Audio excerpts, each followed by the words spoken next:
where he's speaking about different rituals, he comes to this point, says, Rahimallahu mara'an sami'a hukman fawa'a.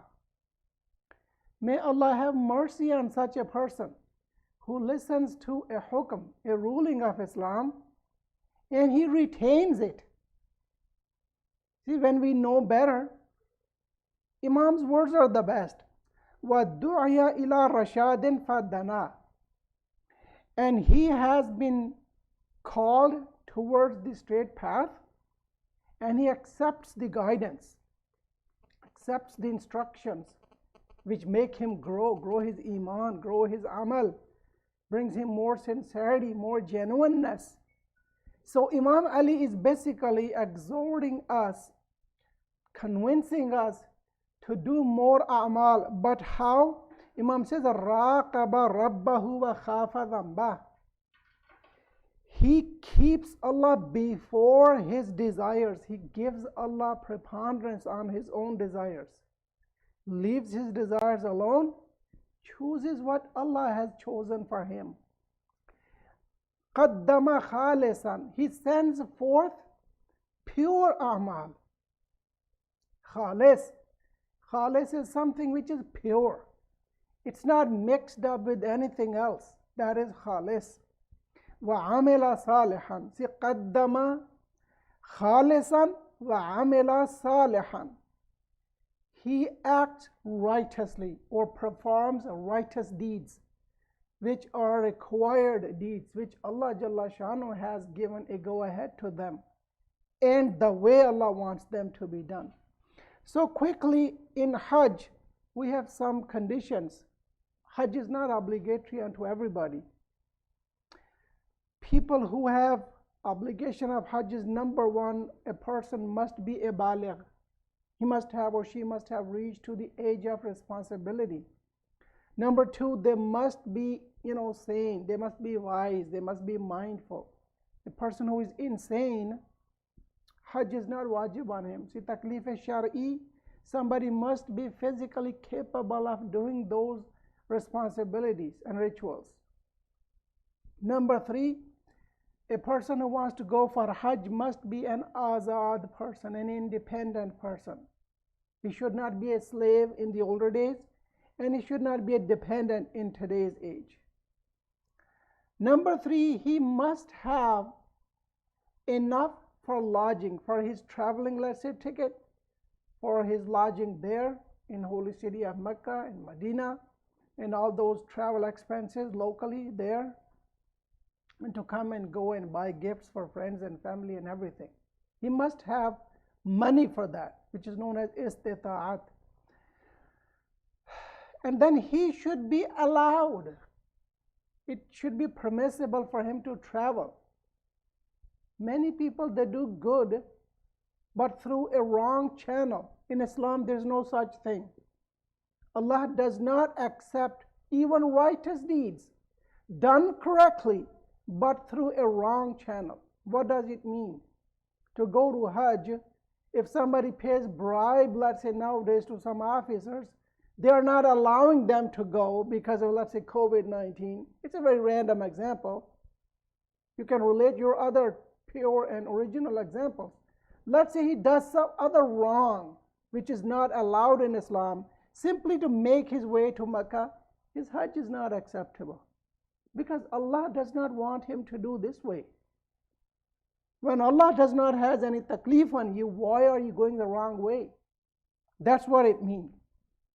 Hajj starts with talbiyah. When we start with ihram.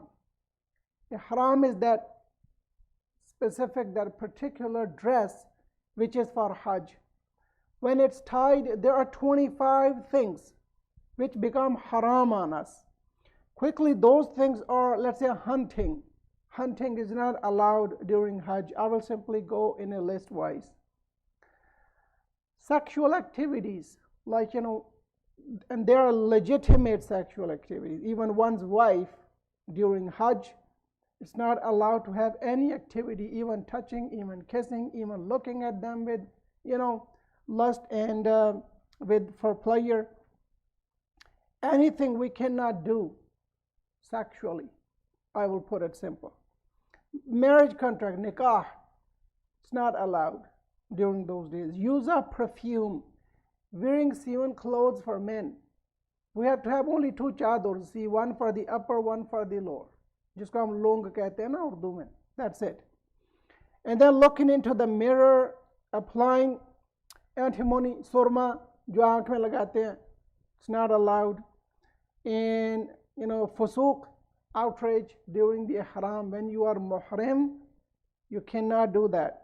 Quarreling, ladai jhagda, to fight, have argumentation with one another, altercation, it's not allowed. Self-beautification, tazyeen, killing of insects found on our own body, let's say leases, or any other even teeny tiny animal found on our body, we cannot harm it. It's beauty.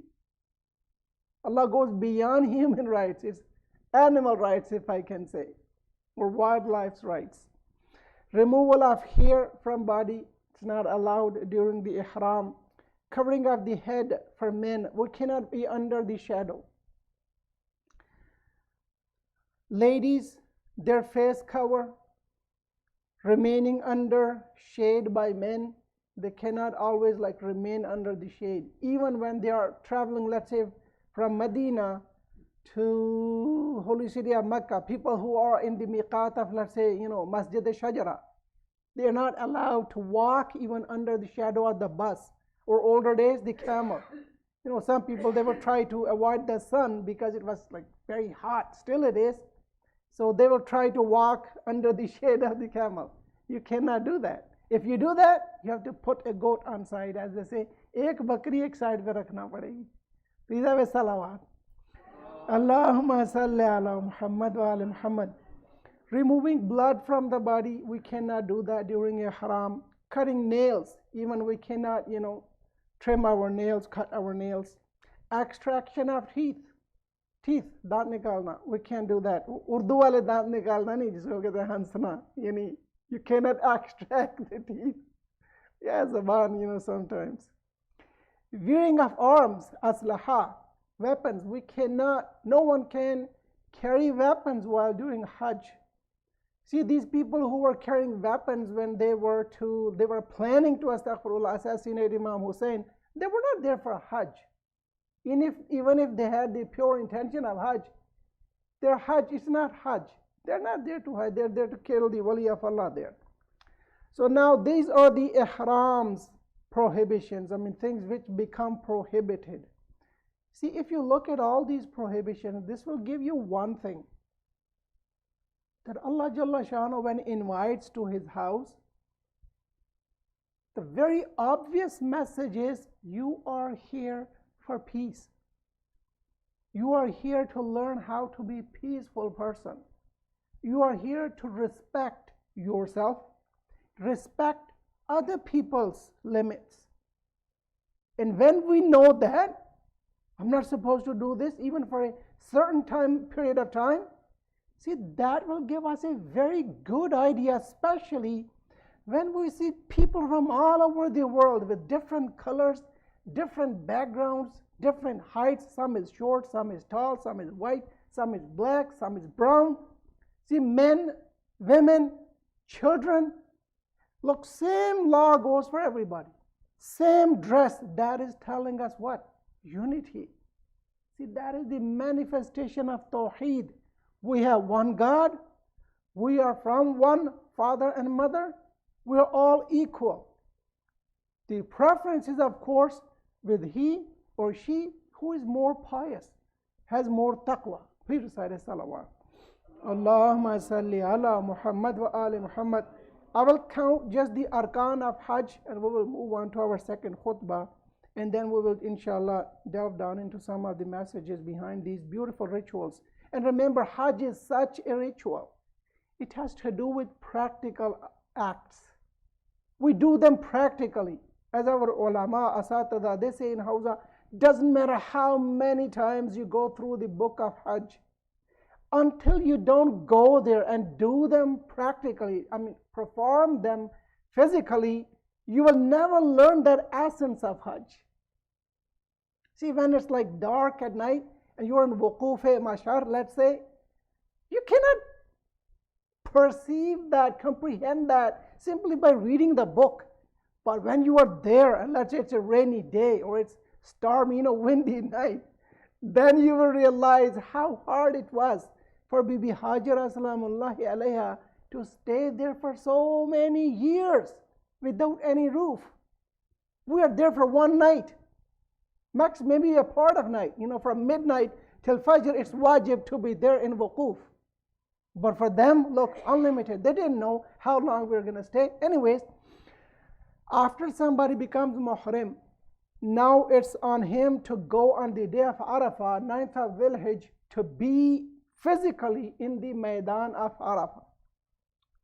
So after Arafah at night, he has to do wuquf. He has to stay there at, that huge ground there. Wuquf Arafah and Mash'arul Haram, they are combined. Then they have to walk after Fajr. They have to leave. And of course, they will gather some stones. They will give you small sacks. The Salare Hajj, the caravan leader, they come prepared. They will ask you to go and gather small pebbles and small stones about this size. Well, if you hate shaitan, get bigger ones. But remember, don't hit with these stones the other Hajjis. Because it happened to me when I was doing my Rami. Somebody hit me with a stone at my head. I said, listen, he's shaitan, not me. La ilaha illallah. We were making jokes. It's a group of ulama. So the point is that after that we go for the wuquf. After wuquf, we go for Mina. Mina is a place a little further away. Normally they have provided, Hajjis with tents nowadays. They have lots of facilities nowadays. Even about 50 years ago, it was much harder. There were very less facilities. Let's say nowadays even Mas'a, that place between Safa and Marwa, it's all covered. And it's like, sange marble there. There's no difficulty, no hardship. Even you don't feel that hardship of being, in Hajj and doing the sa'i between Safa and Marwa. Yeah. So, please recite salawat. Salli ala Muhammad wa ali Muhammad. So in Mina, we have to do first for the Rami Jamarat, Jamarai Uqba. See, we have to go with him. Then we have to sacrifice an animal, a goat, a camel, or a cow, whatever animal you can afford or you have it there. And then we come back again to the Khane Khuda, to the Baitullah al-Haram for the Tawaf. We have 3 rituals there. We have Tawaf, which is 7 times we go and circle anti-clockwise around the Holy Kaaba. Then we have Salatul Tawaf, which we offer after the Maqam Ibrahim. This is very technical. See, our awliya, they have their own particular respect. We cannot be ahead of the Maqam Ibrahim towards Holy Kaaba. Then we go for the Sa'i. Sa'i is Safa Marwa 7 times. After that, we have Tawafun Nisa. Then we go and stay again to complete our Qiyam at Mina. We stay there. And then we do Rami Jamarat while we are there to complete our Rami. And then Tawaf Wida. These are the wajibat. It's mustahab to go for the ziyarat of Rasulullah, ziyarat of Bibi Fatima salamullahi alayha. Allahumma salli ala Muhammad wa ali Muhammad. Ziyarat of the other Imams buried in the holy graveyard of Baqi. Salawatullahi alayhim ajmain. May Allah take us there and do their ziyarat of house of Allah Jalla Shanu. So this is a basic outline of Hajj. And remember, honestly, until we don't go there and don't perform these rituals, it's quite difficult simply to understand them and to feel that sweetness, to feel that mercy of Allah behind it. And then especially when you look at the Holy Kaaba, Allahu Akbar, then you will realize how high is the status of Imam Ali alayhi salam. Somebody you just like to kiss this Kaaba, and he was born inside that Kaaba. Please have a salawat. Allahumma salli ala Muhammad wa ali Muhammad. A'udhu billahi minash shaitanir rajim. Bismillahir rahmanir rahim. ربنا اغفر لي ولوالدي وللمؤمنين يوم يقوم الحساب رب ارحمهما كما ربياني صغيرا إنك على كل شيء قدير. O Allah, for the sake of Muhammad and Ali Muhammad, take us there to visit for the ziyarat of your house, ziyarat of your awliya, بحق your awliya. أعوذ بالله من الشيطان الرجيم. بسم الله الرحمن الرحيم. إذا جاء نصر الله والفتح ورأيت الناس يدخلون في دين الله أفواجا فسبح بحمد ربك واستغفره إنه كان توابا. صدق الله العلي العظيم.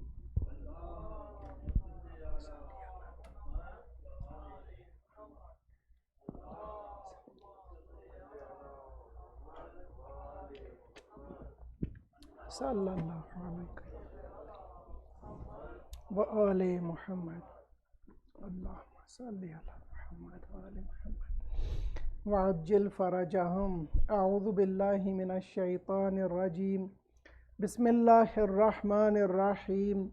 الحمد لله رب العالمين والصلاة والسلام على سيدنا ونبينا أبي القاسم المصطفى محمد.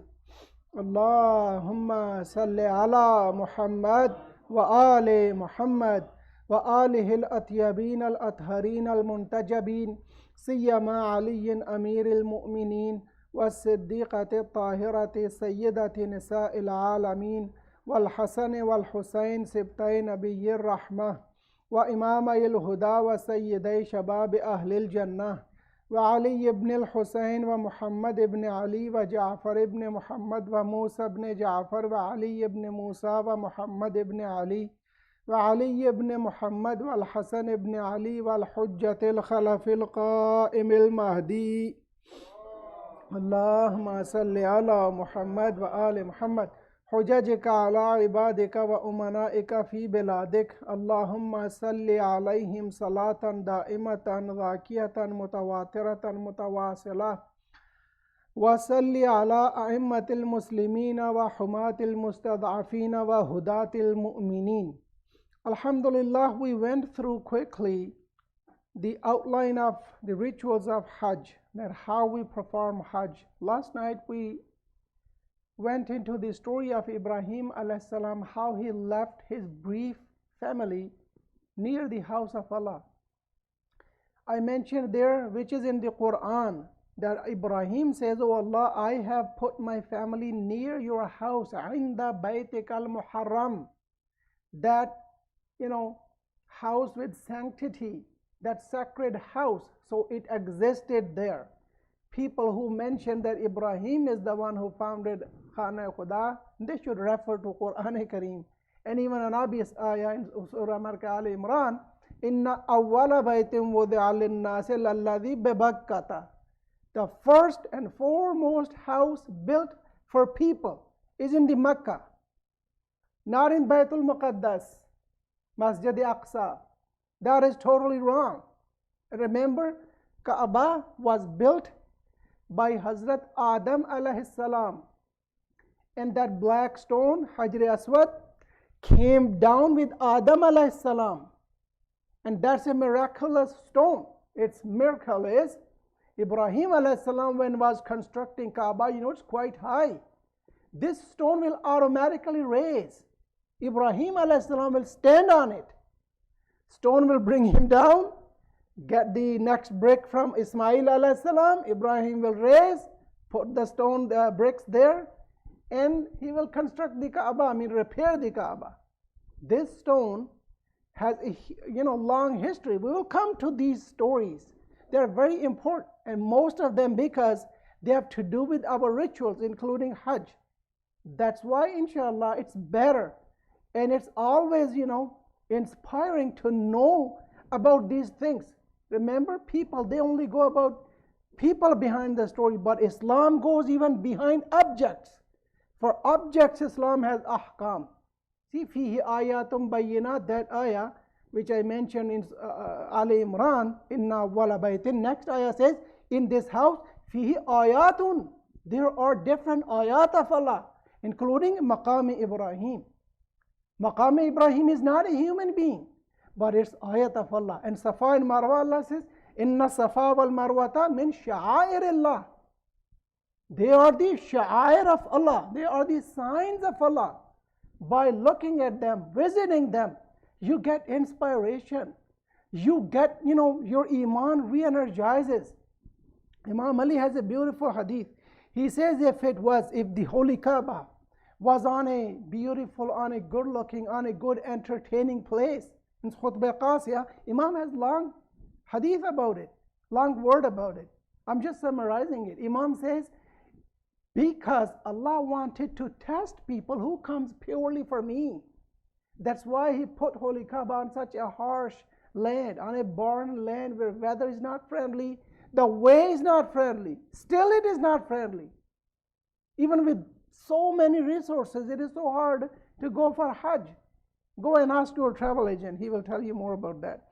And then this Safa, that mountain, it used to be the member of Rasulullah sallallahu alayhi wa sallam. In the beginning, he used to stand up on that beautiful mountain and call people towards Tawheed and teach them other rituals.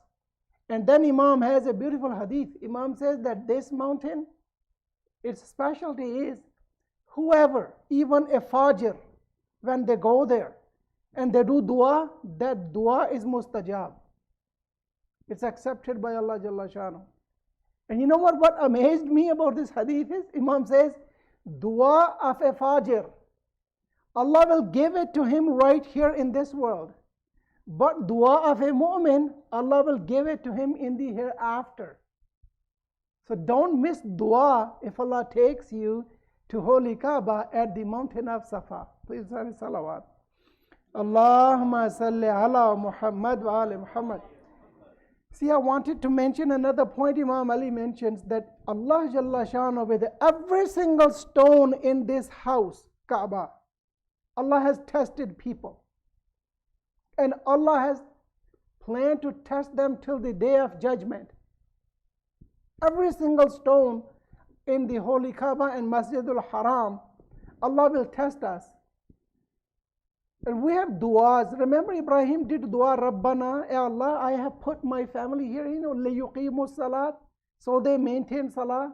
Look, one person started with the salah. Now millions of people, they offer salah there, and other billions of Muslims, they offer their salah facing towards that Kaaba. My intention is to pinpoint that athar, that effect of salah behind it, and the dua of Ibrahim and Ismail alayhim as-salam. Likewise, see, he maintained salah. Has other beautiful du'as. We will come to it in the Holy Quran. But now I just want to mention that for the وَفَدَيْنَاهُ بِذِبْحٍ عَظِيمٍ, I left you there last night. Imam Hussain alayhi salam continued this qurbani of Ibrahim alayhi salam.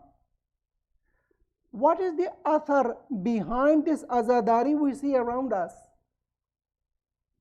It's the dua of Bibi Fatima Zahra salamullahi alayha. Allahumma salli ala Muhammad wa ali Muhammad. Look, Ibrahim alayhi salam, he's Khalil of Allah. He did dua, and you see the impact around us. And inshallah it will continue till the day of judgment. Likewise for Imam Hussain alayhi salam, not only Bibi Fatima, the second person who did dua was who? Rasulullah himself.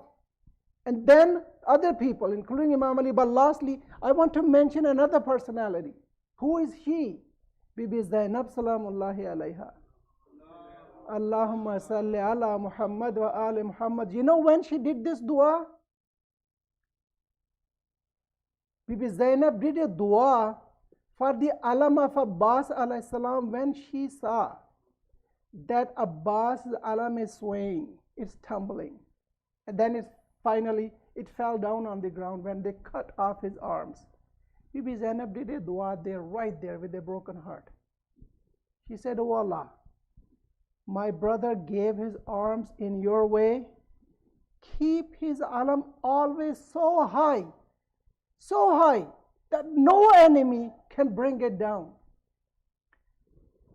How much was the athar, the effect And qabuliyat behind the dua of Bibi Zainab. Look, wherever you go, mashallah, the alam of Abbas alayhi salam, you will always find raised, uncha or buland. Please have a salawat on them. Allahumma salli ala Muhammad wa ali Muhammad. Now, having said that, the message I want to give you is, we as their Shias, we as their lovers, we as their followers, what is the message we should get? As Allah says, لَقَدْ كَانَ فِي قَصَصِهِمْ عِبْرَةٌ لِأُولِي الْأَلْبَابِ. What is the ibrat we get from it? What is the moral we get from it? And what are the conditions, shara'it, of that lesson which we should take? So obvious. Of course, number one, we must maintain our salah. We must offer our prayers in awwal waqt. We must say that to our family. Look, Ibrahim alayhi salam left his family for liyuqimu salah. And then look how hardships he accepted. One of the purposes Allah quotes these stories and histories is, look, my beloved men and women, my awliya, look how many hardships and obstacles and trickeries they went through to overcome all those obstacles. But they never gave up. Even, stress and distress befall on them. They never gave up. Allah Jalla Shanu is basically giving us the message. See, this is how we get ibrat from Quran. They're always raised. Keep this alam raised. Keep this alam high. Astaghfirullah, never do anything or never act in such a way that you cause bringing this alam down. Bringing, astaghfirullah, the importance of salah down, as Imam says, sixth Imam. Our shafaat will not reach to the person who takes salat as light. So on and so forth. There are so many things which can be said in this regard. But simply, after the altruism of Ibrahim alayhi salam, he gave up on his Ismail. What is our Ismail today? What is that we love the most? Allah wants that. Allah does not buy something cheap. He wants what we love the most. لَن تَنَالُوا الْبِرَّ حَتَّى تُنْفِقُوا مِمَّا تُحِبُّونَ. You will never reach to good until you spend out of what you love the most. It's a set rule in Quran. How can we be so simple-hearted and give Allah something cheap and keep the best for ourselves? No, He says, I don't want your astaghfirullah, used items or something you don't need. I want what you need the most. Then I will give you what I have the best near me. I will give you one line in Quran, lahum ma yasha'una. In paradise, they will have whatever they will desire. But here, you have to give me what I desire. And that is totally against what you desire. Because Ibrahim was loving Ismail alayhi salam till the last, limit. So that's why Allah said you have to give up on your Ismail to reach to my maqam imamat and walayat, which he did. So the very obvious message is we also have to follow his footsteps in altruism and show that sincerity, that genuineness to Allah Jalla Shanu, and then follow his footsteps in those giving up on our worldly ties. Stay in the world, use it, but to make it your hereafter, not to make your principal aim to be in this world and be for this world. We do dua, O Allah, for the sake of Ahl Bayt alayhimus salam, help us to stay on the straight path and keep us always with those you have bestowed best of your blessings upon them, not on the path of those who your anger, your wrath came down on them and they went astray. O Allah, hasten the repentance of our Imam, protect us, protect our children, protect our parents, accept our amal. ربنا تقبل منا إنك أنت السميع العليم. صلوات.